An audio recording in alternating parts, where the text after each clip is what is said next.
नमस्कार दोस्तों, आप देख रहे हैं सरकारी जॉब भर्ती और मैं हूं हेमेंद्र साहू। दोस्तों, आज का जो टॉपिक देखने वाले हैं शिक्षक भर्ती का जो कंटिन्यू सीरीज चल रहा है, इसका वीडियो नंबर 32 है। और इस टॉपिक में जो सामाजिक अध्ययन के अंतर्गत यानी कि आप लोगों का एक पार्ट है सामाजिक अध्ययन, उसको देखने वाले हैं।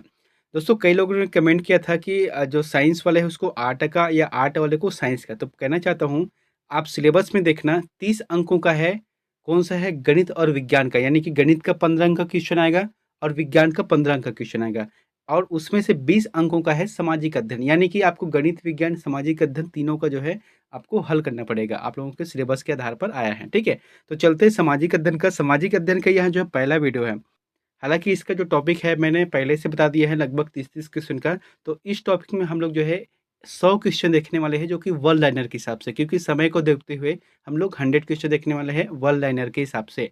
तो चलते हैं वीडियो की तरफ। अगर चैनल पर नए हो तो चैनल को सब्सक्राइब कर लेना, बेल आइकन को जरूर दबा देना, और इस वीडियो का पीडीएफ चाहिए तो फिर हमारे टेलीग्राम चैनल पर जाना, वहाँ से आप लोगों को मिल जाएगा। तो आप लोगों के लिए जो होमवर्क कहते थे उसको देखे थे कि उच्चारण तथा वर्तनी की दृष्टि से शुद्ध है। तो शुद्ध क्या आ जाएगा? चावल रहेगा। ये दूसरा ऑप्शन सही रहेगा। इसमें जो है उच्चारण और वर्तनी के दृष्टिकोण से सही है। अब देखते हैं, यहाँ पर पहला क्वेश्चन है, वन लाइनर क्वेश्चन है। नवपाषाणकालीन मानव की प्रमुख उपलब्धि रही है। तो नवपाषाणकालीन जो मानव है, इनकी प्रमुख उपलब्धि रही है तो पहिए का आविष्कार हुआ था। अगला है, आग की खोज सर्वप्रथम किस काल में हुई थी? सही जो बजेगा पूरा पाषाण काल में। अगला है, सिंधु घाटी सभ्यता किस काल की है? तो कांस्य युगीन सभ्यता। दोस्तों, ये तीनों प्रश्न ऐसे हैं जो हमेशा पूछे जाते हैं, क्योंकि ये अच्छा है। एक तो है नवपाषाण का है, एक है पुरापाषाण का है, और जो सिंधु घाटी सभ्यता है वह कांस्य युगीन सभ्यता है।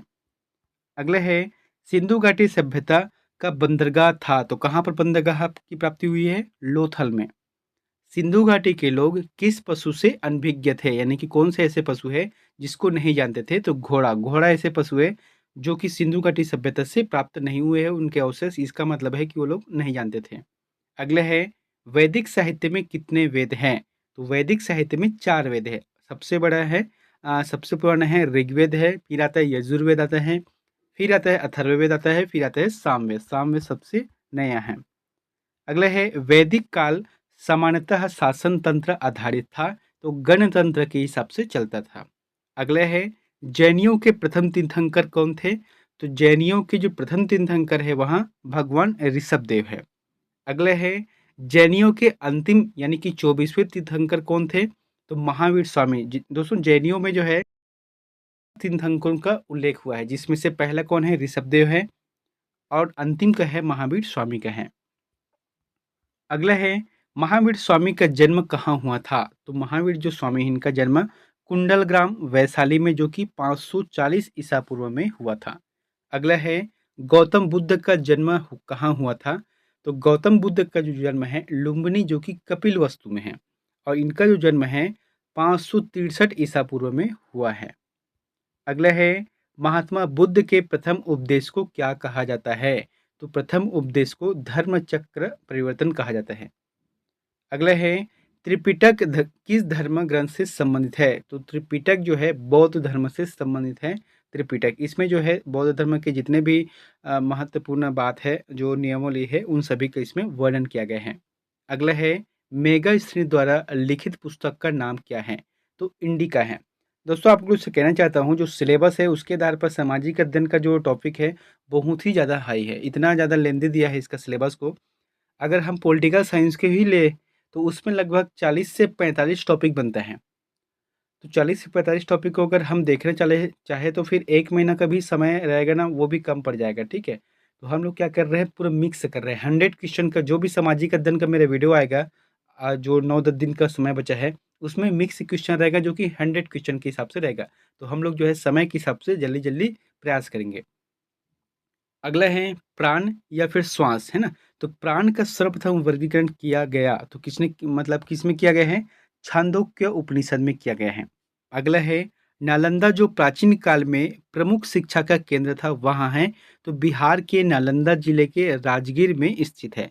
ये इंपॉर्टेंट है, बिहार में जो है नालंदा, वहाँ पर नालंदा विश्वविद्यालय पहले था। और एक और है तक्षशिला। तो तक्षशिला कहाँ है? ये जो है पाकिस्तान के एरिया में पड़ता है, पेशावर में।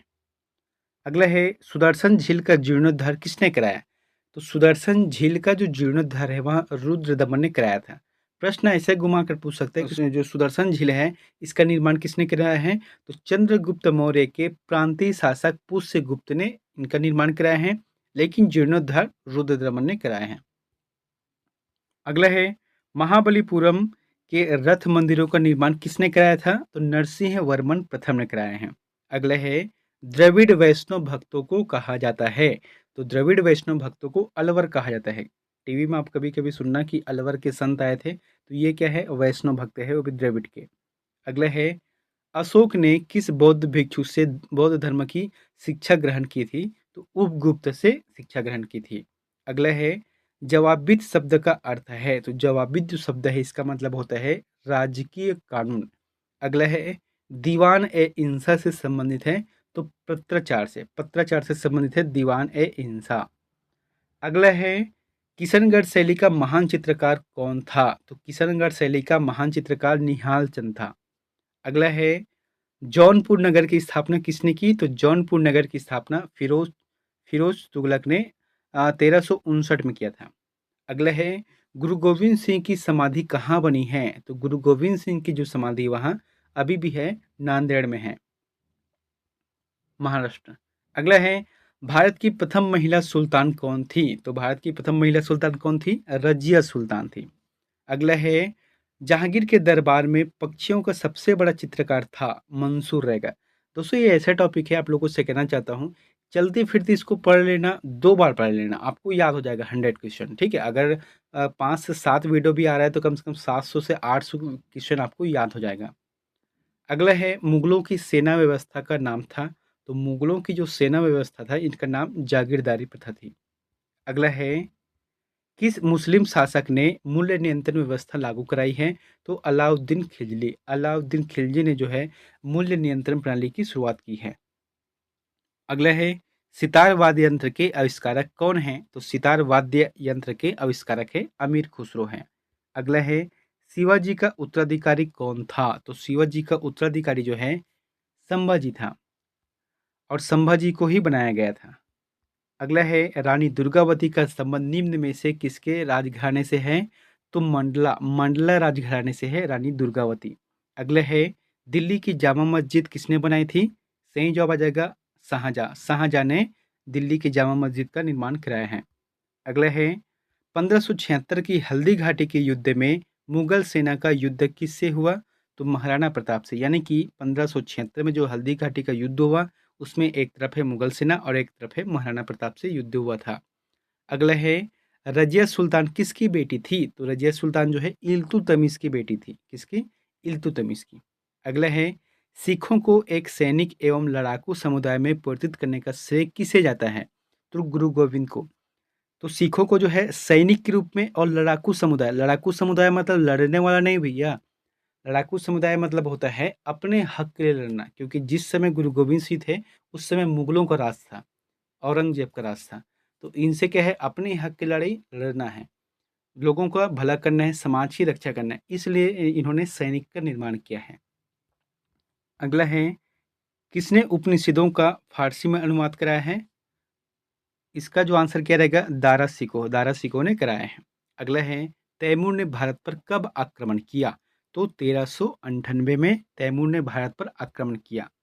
अगला है अकबर का जन्म कहाँ हुआ था? तो अकबर का जो जन्म है कहाँ हुआ था? अमरकोट में हुआ था। अगला है चित्तौड़गढ़ का कीर्ति स्तंभ किसके द्वारा निर्मित कराया गया? सही जवाब आ जाएगा राणा कुंभा के द्वारा कराया गया। अगला है बंगाल के भक्ति आंदोलन का एक सन था।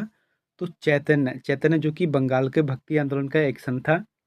अगला है किस राजा के शासनकाल में अष्टप्रधान मंत्री परिषद होता था? तो शिवाजी के शासनकाल में अष्टप्रधान मंत्री परिषद होता था। अगला है इब्न बतूता किसके शासनकाल में भारत आया था? बहुत ही अच्छा प्रश्न है। तो मोहम्मद बिन तुगलक। इब्न बतूता कहाँ के रहने वाले हैं? मोरक्को के। अगला है प्रसिद्ध कवि अमीर खुसरो का जन्म कहाँ हुआ था? तो अमीर खुसरो का जो जन्म है वहाँ इटावा में हुआ था। अगला है आगरा नगर की स्थापना किसने की? तो सिकंदर लोदी ने आगरा नगर की स्थापना की। अगला है गुरु नानक देव का जन्म कहाँ हुआ था?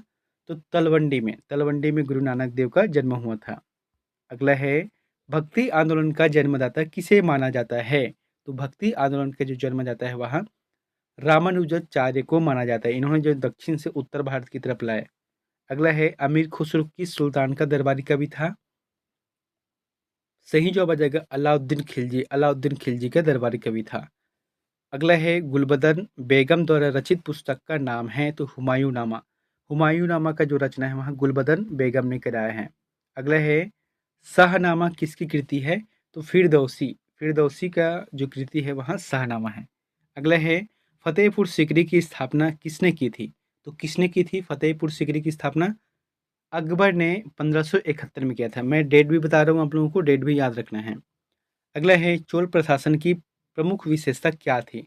तो चोल प्रशासन की प्रमुख विशेषता ग्रामीण स्वायत्ता थी। दोस्तों ये ऐसा टॉपिक है जो आपको आने वाला जो भी एग्जाम है छत्तीसगढ़ के, बहुत सारे अभी जून में होने वाला है, तो इन सभी में काम आएगा। अगला है, ग्रांड ट्रक रोड का निर्माण किसने किया था? तो ग्रांड ट्रक रोड का जो निर्माण है वहाँ शेरशाह सूरी ने कराया था। अगला है, रणथंबोर क्या था? तो रणथंबोर क्या था? एक राजपूत दुर्ग था। जो राजपूत लोग हैं इनका दुर्ग यानी कि किला था रणथंबोर। अगला है, कनिष्क का दरबारी चिकित्सक था? बहुत ही अच्छा है। तो चरक जो कि कनिष्क का दरबारी कवि चिकित्सक था। इन्होंने जो अपनी एक रचना की है जिसका नाम क्या है? चरक संहिता। इन्होंने अपने चरक संहिता में जीवन किस तरीके से जीना जी सकते हैं, खासकर से स्वस्थ रूप से, ठीक है, उसके बारे में है। और जो है आयुर्वेद के बारे में भी इन्होंने वर्णन किया है। अगला है, सती प्रथा के विरुद्ध कदम किस मुगल शासक ने उठाए थे? तो अकबर ने पहली बार जो है सती प्रथा के विरुद्ध कदम उठाया था। अगला है, कोणार्क के सूर्य मंदिर का निर्माण किसने किया था? तो कोणार्क का जो सूर्य मंदिर है वहाँ गंगवंशी राजा नरसिंह देव ने कराया था। अगला है, कुतुब मीनार का निर्माण प्रारंभ किसने किया? तो कुतुब मीनार का जो निर्माण है वहाँ कुतुबुद्दीन ऐबक ने प्रारंभ किया। देखो, जब भी प्रारंभ की बात आता है तो फिर कुतुबुद्दीन ऐबक रहेगा, लेकिन इनका पूर्ण रूप से जो निर्माण है वहाँ इल्तुतमिश ने कराया था।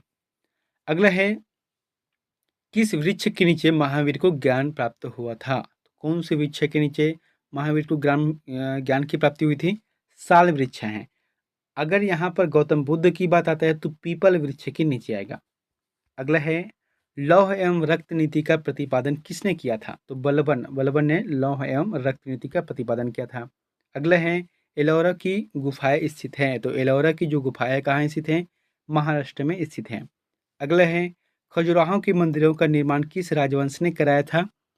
तो सही जवाब आ जाएगा चंदेल वंश के राजाओं ने कराया था खजुराहो के जो मंदिर है। और इसका जो समय काल है लगभग 950 से 1050 ईस्वी के मध्य कराया है।